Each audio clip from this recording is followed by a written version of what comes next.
నమస్కారం సిటీ వార్తలకు స్వాగతం. ముందుగా ముఖ్యాంశాలు. అసెంబ్లీలో 3,32,205 కోట్ల అంచనా బడ్జెట్ ను ప్రవేశపెట్టిన మంత్రి పయ్యావుల కేశవ్. వ్యవసాయ బడ్జెట్ ను ప్రవేశపెట్టిన మంత్రి అచ్చెన్నాయుడు. స్వర్ణాంధ్ర 2047 దిశగా అడుగులు. నిర్ణీత గడువు కంటే ముందే శంకర్ విలాస్ బ్రిడ్జ్ ప్రధాన వంతెన తొలగింపు. అధికారులను, సిబ్బందిని, కార్మికులను సన్మానించిన కేంద్ర మంత్రి పెమ్మసాని.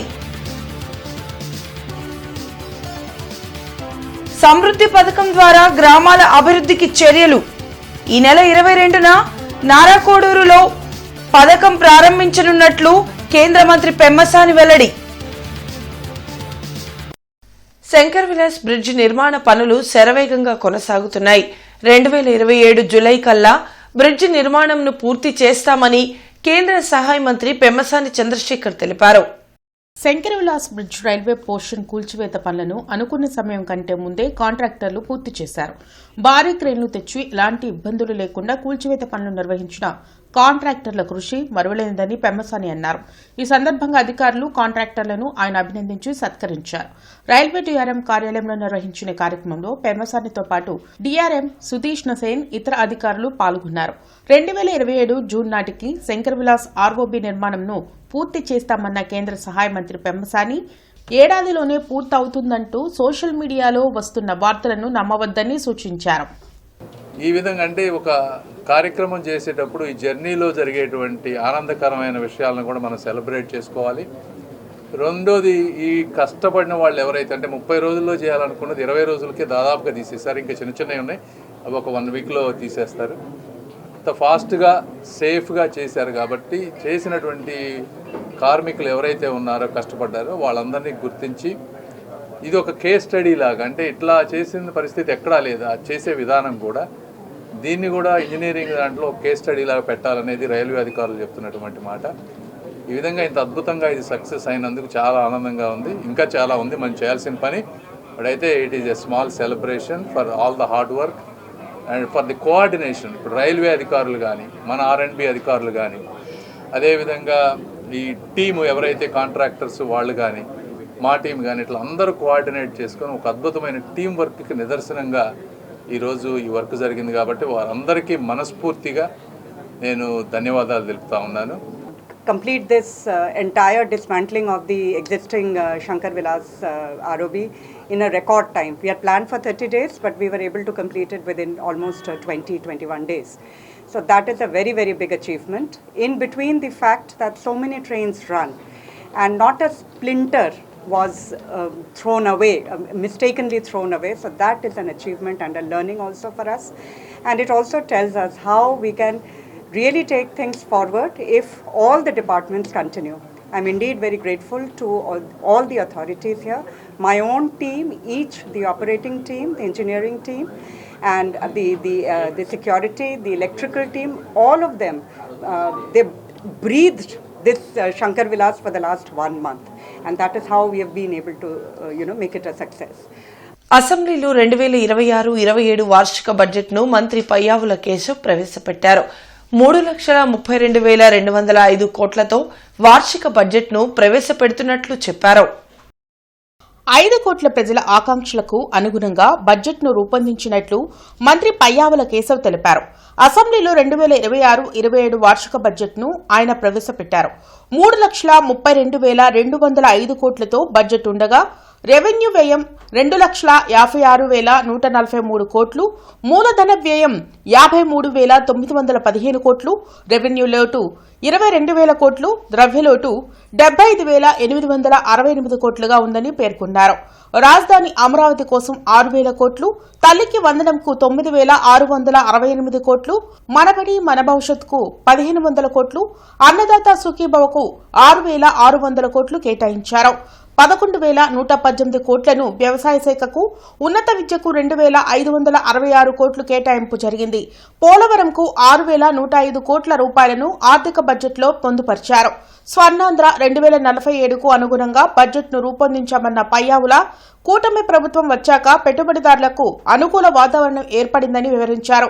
రాష్ట్రంలో ఆర్థిక జోన్లను ఏర్పాటు చేస్తున్నట్లు ప్రకటించారు. ఈ నెల 22వ తేదీన సమృద్ధి పథకాన్ని చేబ్రోలు మండలం నారాకోడూరులో కేంద్ర మంత్రి జ్యోతిరాదిత్య సింధియా లాంఛనంగా ప్రారంభిస్తారని పెమ్మసాని చంద్రశేఖర్ తెలిపారు. సమృద్ధి పథకం ద్వారా గ్రామాల అభివృద్ధికి చర్యలు తీసుకుంటామని కేంద్ర సహాయ మంత్రి పెమ్మసాని చంద్రశేఖర్ తెలిపారు. కేంద్ర మంత్రి పర్యటనపై కలెక్టర్ కార్యాలయంలో సమీక్ష సమావేశం నిర్వహించారు. పర్యటనలో ఎలాంటి లోటుపాట్లు లేకుండా పటిష్టమైన చర్యలు తీసుకోవాలని అధికారులను ఆదేశించారు. ఈ సందర్భంగా పెమ్మసాని మీడియాతో మాట్లాడారు. కేంద్ర రాష్ట్ర ప్రభుత్వాల భాగస్వామ్యంతో అభివృద్ధి పథకాలపై ఒప్పందం కుదుర్చుకోవడం జరుగుతుందని చెప్పారు. ప్రజలకు సాంకేతికతతో కూడిన సేవలను మరింత వేగవంతంగా అందిస్తామని తెలిపారు. అదేవిధంగా 9,000 మంది పోస్టల్ ఉద్యోగులకు సత్కారం జరుగుతుందని ఆయన వెల్లడించారు. టెలి హెల్త్ కానీ, సాయిల్ కార్డ్ టెస్టింగ్ కానీ, స్కిల్ డెవలప్మెంట్ కానీ, ఈ విధంగా అనేక ఫెసిలిటీస్ అన్నింటి డ్రోన్ కానీ ఇలాంటి ఒక 10 ఐటమ్స్ని ఒక ప్రాంతంలో పెట్టి ఒక మోడల్ విలేజ్ లాగా పైలట్ లాగా టెస్ట్ చేస్తున్నాము. దేశంలో 3 విలేజెస్ సెట్ అయినాయి. అందులో ఒకటి నారాకోడూరు, దాన్ని కూడా ఓపెన్ చేయటం. సో ఈ 3 కార్యక్రమాలు, ఒకటి MOU విత్ ఆంధ్రప్రదేశ్ గవర్నమెంట్, రెండోది పోస్టల్ ఉద్యోగుల్ని ఉత్తేజపరచడం, మూడోది సమృద్ధి విలేజ్కి ఓపెనింగ్ చేయడం. వీటికి వస్తారు కాబట్టి ఆ రోజు ఈ చుట్టుపక్కల ప్రాంతంలో ఉన్న కూటమి నాయకులను కూడా వారు వచ్చినప్పుడు ఈ ప్రాంతానికి వారికి మంచి ఆహ్వానం పలకటం అవన్నీ కూడా చేయాలని మనస్ఫూర్తిగా కోరుకుంటాం. వ్యవసాయ బడ్జెట్ ను అసెంబ్లీలో మంత్రి అచ్చెన్నాయుడు ప్రవేశపెట్టారు. రైతులకు త్వరలో విశిష్ట గుర్తింపు సంఖ్య ఇవ్వనున్నట్లు ప్రకటించారు. ప్రతి ఎకరాకు సాగునీరు అందించడమే లక్ష్యంగా కూటమి ప్రభుత్వం పెట్టుకుందని చెప్పారు. ప్రకృతి వ్యవసాయంలో ఏపీ రోల్ మోడల్ గా నిలిచిందన్న మంత్రి అచ్చెన్నాయుడు ధాన్యం కొనుగోలు చేసిన 24 గంటల్లో రైతుల ఖాతాల్లో డబ్బులు జమ చేస్తున్నట్లు తెలిపారు. రైతులకు కూటమి ప్రభుత్వం అన్ని విధాల అండగా నిలుస్తుందని అన్నారు. జిల్లా గ్రంథాలయ సంస్థ చైర్పర్సన్ భీమినేని వందనాదేవి ప్రమాణ స్వీకారం ఘనంగా జరిగింది. అరండల్పేటలోని జిల్లా గ్రంథాలయ సంస్థ ఎదుట ఏర్పాటు చేసిన వేదికపై ప్రతిపాడు ఎమ్మెల్యే బూర్ల రామాంజనేయులు ఆమెతో ప్రమాణ స్వీకారం చేయించారు. కేంద్ర గ్రామీణాభివృద్ధి కమ్యూనికేషన్ల శాఖ సహాయ మంత్రి డాక్టర్ పెమ్మసాని చంద్రశేఖర్ ముఖ్య అతిథిగా పాల్గొన్నారు. వందనాదేవి ఎన్నో ఏళ్లుగా తెలుగుదేశం పార్టీలో ఒక సామాన్య కార్యకర్తగా కష్టపడి పనిచేస్తోందన్నారు. ఆమె కష్టానికి తగిన గుర్తింపు జిల్లా గ్రంథాలయ సంస్థ చైర్పర్సన్ పదవిని కేటాయించినందుకు సీఎం చంద్రబాబు నాయుడు, విద్యాశాఖ మంత్రి నారా లోకేష్ కు కృతజ్ఞతలు తెలిపారు. కార్యక్రమంలో విద్యుత్ మంత్రి గొట్టిపాటి రవికుమార్, ఏపీ మహిళా కమిషన్ చైర్పర్సన్ రాయపాటి శైలజ, ఎమ్మెల్యేలు కన్నా లక్ష్మీనారాయణ, గల్లా మాధవి, జూలకంటి బ్రహ్మారెడ్డి, రాష్ట్ర గ్రంథాలయ సంస్థ అధ్యక్షుడు గోనుగుంట్ల కోటేశ్వరరావు, మాజీ ఎమ్మెల్సీ పరుచూరి అశోక్ బాబు, జనసేన ప్రతిపాడు సమన్వయకర్త కొర్రపాటి నాగేశ్వరరావు, డిప్యూటీ మేయర్ సజీల, వివిధ కార్పొరేషన్ల చైర్మన్లు మన్నవ మోహనకృష్ణ, మల్ల ఈశ్వరరావు, బ్రహ్మ చౌదరి, వడ్డాణం హరిబాబు, టీడీపీ జిల్లా అధ్యక్షుడు పిల్లి మాణిక్యరావు, అబ్బూరి మల్లి తదితరులు పాల్గొన్నారు. 1960 సంవత్సరపు ఆంధ్రప్రదేశ్ పౌర గ్రంథాలయ చట్టం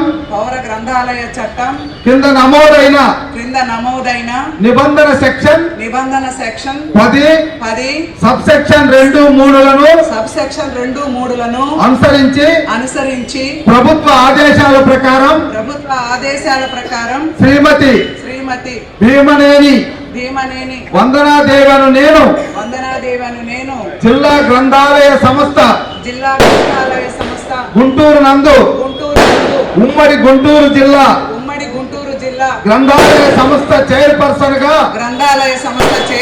గా పదవీ బాధ్యతలు స్వీకరించుతున్నాను. మరి 21 మాసాల్లో ఎన్నికల్లో ఇచ్చినటువంటి హామీల్ని 95% అమలు చేస్తూ అభివృద్ధి కార్యక్రమాలు చేస్తూ మన రాజధాని నిర్మాణం, పోలవరం నిర్మాణం సర్వేగంగా జరిపిస్తూ కష్టపడినటువంటి వారిని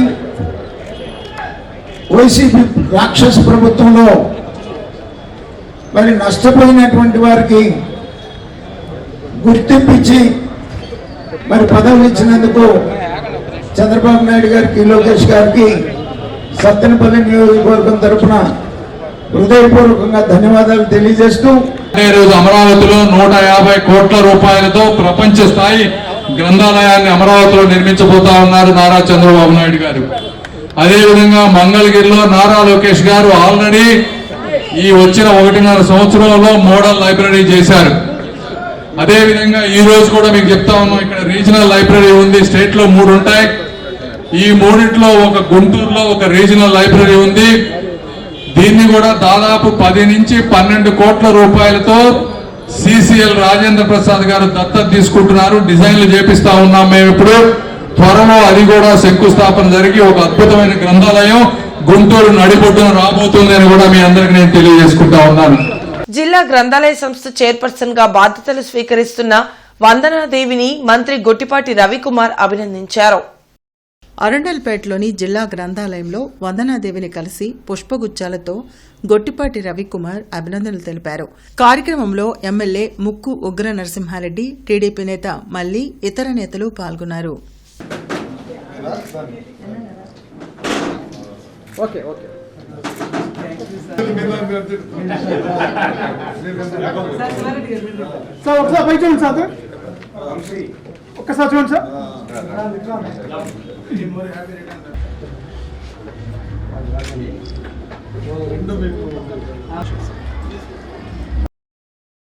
గుడివాడకు చెందిన దాత, సామాజిక సేవకురాలు, ప్రవాస భారతీయురాలు డాక్టర్ రంగనాయకిని మాజీ మంత్రి ఆలపాటి రాజేంద్ర ప్రసాద్ గౌరవపూర్వకంగా కలిసి ఘనంగా సత్కరించారు. గుడివాడ గ్రామంలో జన్మించిన యుఎస్ఏలో డాక్టర్గా స్థిరపడి గ్రామాభివృద్ధికి ఆమె చేస్తున్న సేవలు అభినందనీయమని ఆలపాటి అన్నారు.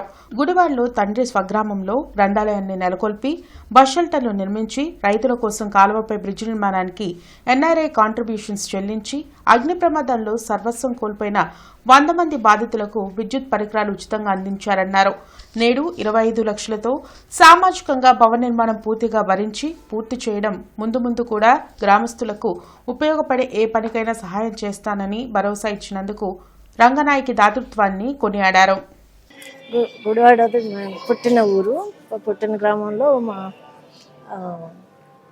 అమ్మ నాన్న పేర్లతో సామాజిక భవనాన్ని నిర్మించాము. దానికి నా కుటుంబం తరఫున హెల్ప్ చేశాను. దానికి గ్రామస్తులందరూ మమ్మల్ని పిలిచి చాలా ఆప్యాయంగా ఆదరించారు. దానికి ఆల్పాటి రాజా గారు కూడా వచ్చి నాకు ఇది అభినందించారు. దానికి చాలా కృతజ్ఞతలు. ఫైర్ యాక్సిడెంట్ జరిగితే దాదాపు 100 ఇళ్ళు పైగా కాలిపోతే ఆ ఇళ్ళకి ఆర్థిక సహాయం, అంతేకాకుండా ఈ రోజున ప్రత్యేకంగా కమ్యూనిటీ హాల్కి దాదాపు 25 లక్షల రూపాయలు